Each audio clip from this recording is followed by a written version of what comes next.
With the iPhone 14 Pro, Apple has announced something that is called action mode. In their sample footage, they were shooting crazy scenes, they were running like crazy, and the shots were looking like they were shooting it on rails. Today we will test out how good it really is, and we will compare it to a proper 3-axis gimbal, and we will see if the time of these 3-axis gimbals is over or if they are still worth it. What's up everybody, my name is Julian, I'm the creator of Smartphone Filmmaking Pro, and I'm super excited to have you all. Before we start comparing the gimbal versus the iPhone 14 Pro itself, I would kindly ask you to hit that subscribe button. More coverage of the iPhone 14 Pro as well as a comparison to the 13 Pro will come very soon, so make sure to not miss that. But now, first of all, I would say we will start easy. We will not test the action mode too far, so we will just start off with a walking scene. And to access the action mode, you basically just have to tap at the button below the 4K. Then it says action mode. I hit record, and now I will basically just start walking towards this tree. And as you can see in the raw footage, this is really shaky. So actually, this is my first take ever, so no jokes. I did have a cold for the last couple of days, so let's see how this looks. And this is actually crazy steady. That's really nice.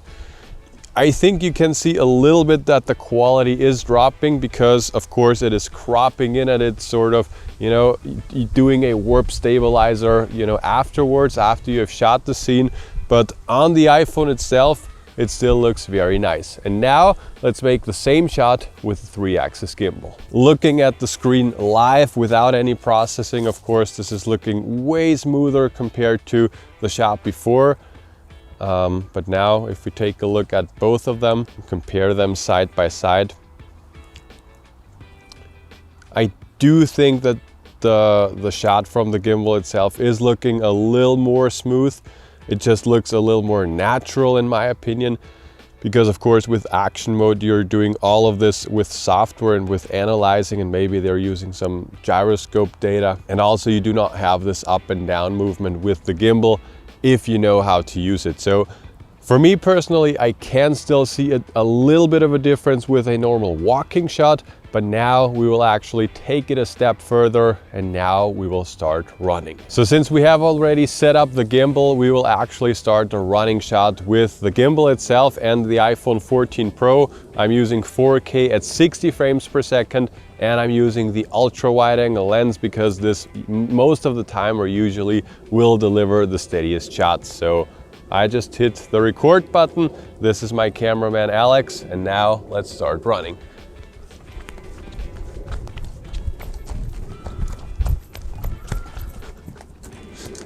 So I think we've lost some camera accessories, but we got the first shot, and now we will walk back to get somewhat of the same circumstances and create the same shot without a gimbal. Okay, so now we will test the exact same thing, but this time I'm just using the iPhone without any gimbal. And something that I can notice right away, the field of view is just much closer because with the action mode it's cropping in, but we will actually see how it looks running. So I would say 3, 2, 1, let's go.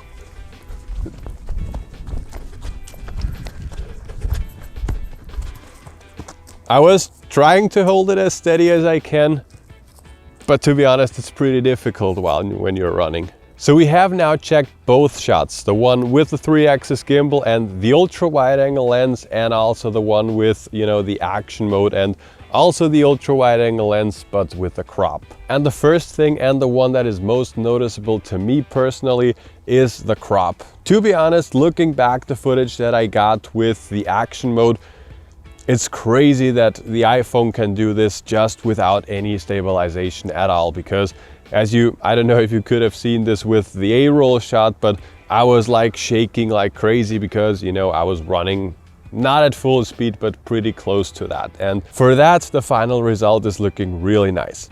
Comparing that to the 3-axis gimbal shot, I personally, I just really enjoy the wide angle look that you can get with, with just the iPhone without the action mode. It's a little smoother also, to be honest, but also that's a great gimbal, and I'm using gimbals very, very often. So there is a little bit of a learning curve when you're using a 3-axis gimbal, and there is absolutely no learning curve when you're using the iPhone with action mode. So I think for a lot of people, action mode actually will replace a 3-axis gimbal, because you just do not have to bring it with you. You just need your iPhone, and basically you always have that with you. For more professional filmmakers and for those of you that are more into smartphone filmmaking, I do not think that it is a full replacement for that, but it is definitely very nice to have it in your pocket. And now to end the video, we will do something crazy. We will use the iPhone 14 Pro, the Zhiyun Smooth 5. We will again run,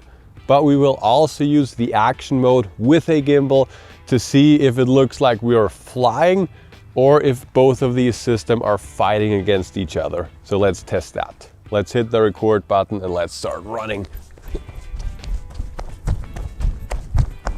Pretty close to full speed again. And now I'm really excited to see how this looks. So let's take a look together at this. I think it looks kind of nice, to be honest. I do think that I need to take a closer look at this on a bigger screen.